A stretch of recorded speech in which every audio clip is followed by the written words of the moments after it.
The Lord be with you. A reading from the Holy Gospel according to Luke.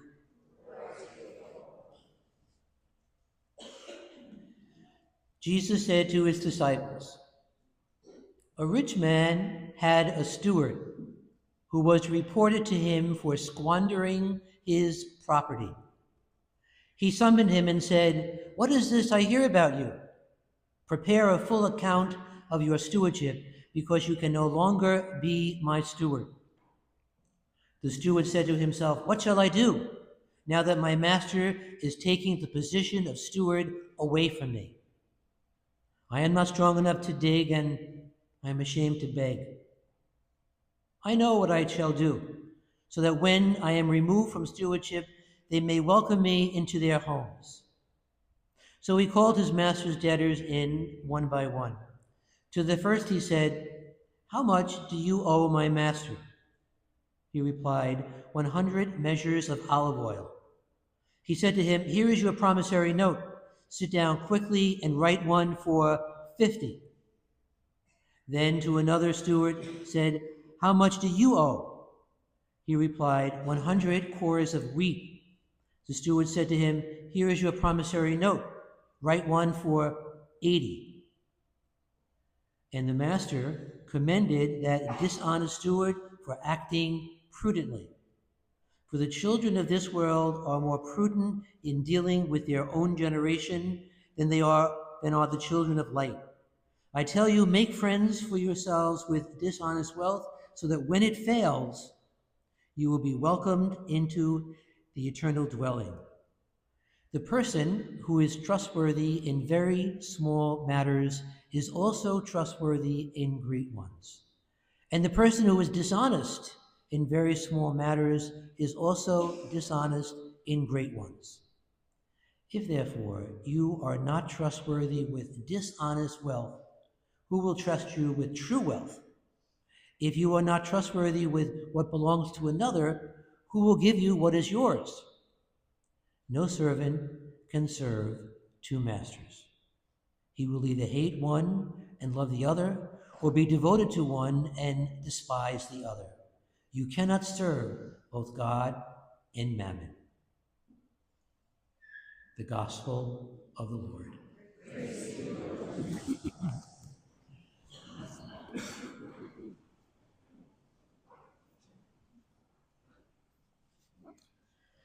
Today, as you know, is Catechetical Sunday, observed throughout the world in every church. And of course, on this day, we honor and highlight the parents, most especially. The parents who have the awesome job, the most important job in the world as moms and dads, and the catechists who teach our young people how to understand and appreciate the Bible, the scriptures, and how to live the faith. If I were Pope, Catechetical Sunday would make it a high holy day of obligation. The color of their vestments would be not green, but red, because parents, especially parents, and religion teachers and teachers in general are the unsung martyrs in our church, especially in our super secular culture and with all the social media and everything else going on. Pope St. John the 23rd understood this when he advised this young man years ago who insisted that he wanted to sacrifice his life as a missionary for the gospel. And John the 23rd said to him, "Don't be a missionary, be a teacher. It's much harder over the long haul."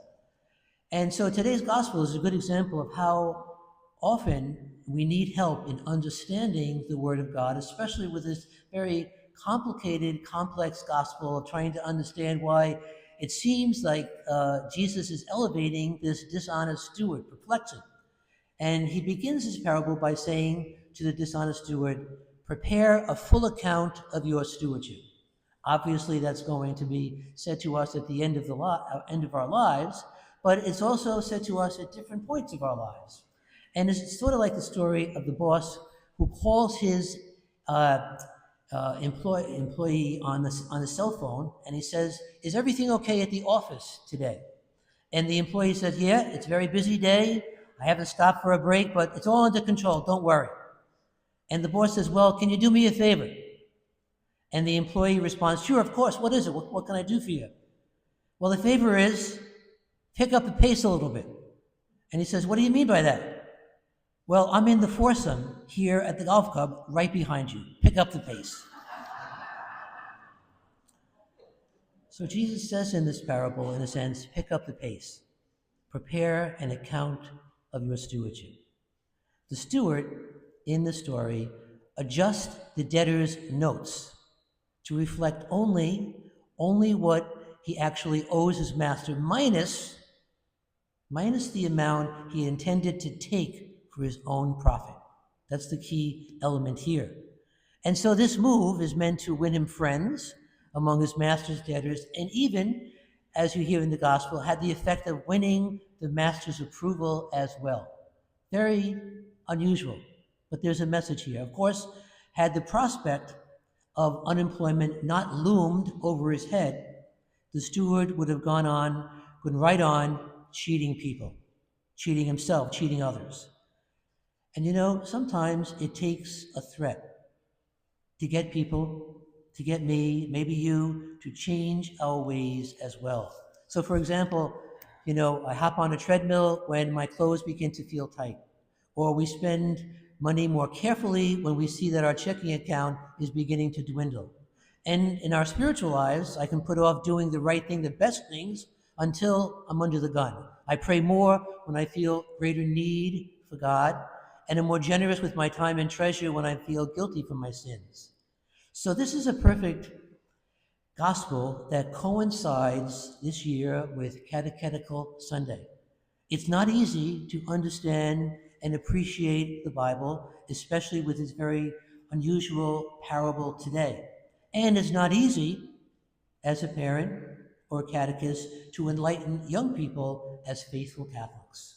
So I invited a Moroccan parishioner, John Paul Rincon, the leader of the men's group here at Curé of Ars, a devoted husband, family man, the dad of 5 sons, to offer some thoughts about living and passing on the faith to share with us on this 2025 Catechetical Sunday. So welcome, John Paul.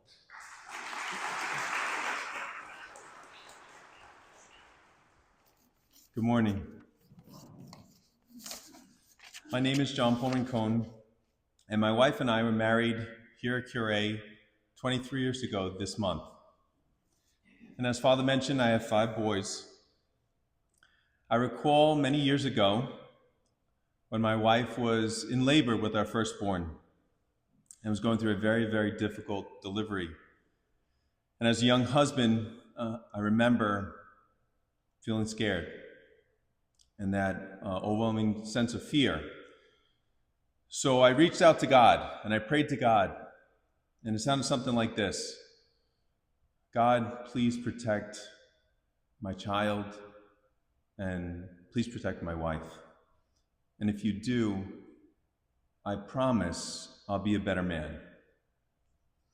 Needless to say, my son was born a healthy 9 pounds, 4 ounces, and my wife persevered and recovered fully.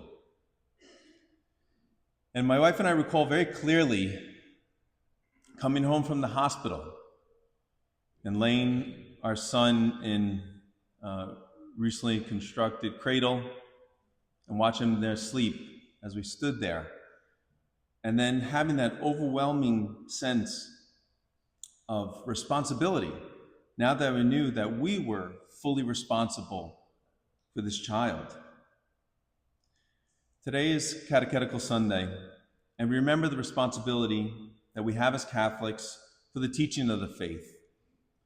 I want to speak a little bit today about the responsibility that we have as parents in teaching the faith. We have a responsibility to make sure that our children are educated in our faith. My wife and I realized very quickly that children are a true gift from God, and that our children are entrusted to us. And we have the great privilege as our vocation through married life as parents to care for these treasures. My wife and I agreed that we would do everything in our power to make sure our children were successful in life. But as a young couple, our ideas of success were very similar to that of the world. And in the world today, the definition of success is often tied to money, power, status, material possessions, popularity. But then we came to learn what true success is, to be successful in life. And the definition of success is this: it's the discovery and fulfillment of what God has planned for you here in this life. And it's our responsibilities as parents is the same, to make sure that the priorities of our children are correct, and that success is what they discover and find and fulfill in what God has promised them. At the baptism of our children, we take an oath. Not an oath to the priest, not an oath to our children. We take an oath to God. And that promise is that we will love our children and that we'll raise them in the faith. And that oath is so important that there's another set of people, godparents, that are present, not just to witness, but to support us in making sure that we come through on that oath. And this is because the Catholic Church realized how important it is to live in this world, and that through the sacraments we receive the graces to be able to live in this world. The world is full of a lot of tragedy, a lot of untruth, a lot of stress, a lot of anxieties. But we need to remember that our faith is the most important thing, because our faith is truth. Our faith is love. Our faith is our connection with God. And that with faith, we can overcome tragedy, that we can hear the truth more clearly, and that we can persevere through stress and anxiety, and that we can live with joy and hear what God's calling us to do. And as parents, we're not perfect. We will make mistakes. But I have a lot of comfort in the realization that Jesus Christ, our Savior, came to this world through a family, a holy family, of the Blessed Virgin Mary and St. Joseph. But let's face it, things weren't perfect. It was an unexpected pregnancy. That at his birth, the delivery, it wasn't the best of accommodations. St. Joseph didn't make reservations at the Marriott. And that also is that the two greatest saints, the Blessed Mother and St. Joseph, lost the child Jesus for 3 days. I misplaced the location of my son for 3 minutes. I almost died. 3 days. But I jokingly mention that because God is not desiring perfection. God is desiring commitment and dedication. So fortunately and unfortunately, parents are the greatest teachers of our children. We pass down traditions such as the teams that we root for, and the ways we cook our Thanksgiving meals, and the ways we practice our faith.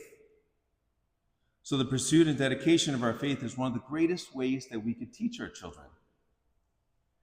As for me, almost 22 years later, still trying to fulfill my promise that I made as a young father. And even though I'm not there yet, I promise I'll never quit trying. And I think that's what God is looking for. I thank you for your time and ask you to pray for your families, pray with your families, pray for the protection of all families, because your family is vital for God's role.